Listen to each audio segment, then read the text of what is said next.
This is how to remove background of a picture. Now we have tools here which are very important.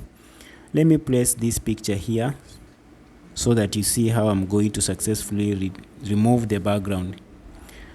I have this pic of mine. Now I have to zoom. You can zoom using control key plus key. Now I have to select this tool called quick selection tool.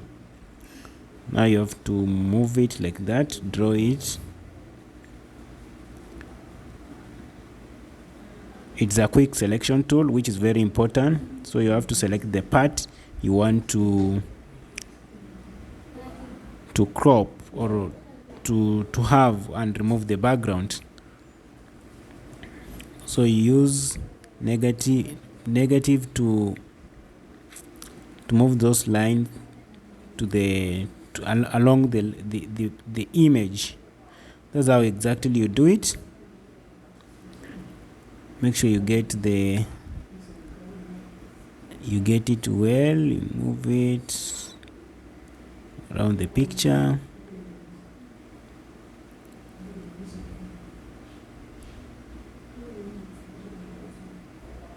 So this is a program called Adobe Photoshop.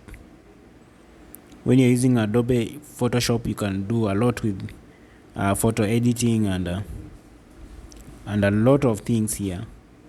So after that, you right click, then you copy the layer. Now you'll have to close the upper layer, then you remain with the picture like that, minus the background.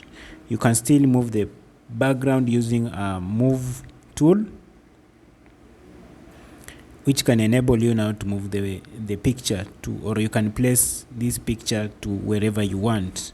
You can change the background, then you place a picture, that picture to any place you want, and that's how exactly you can do it. Thank you.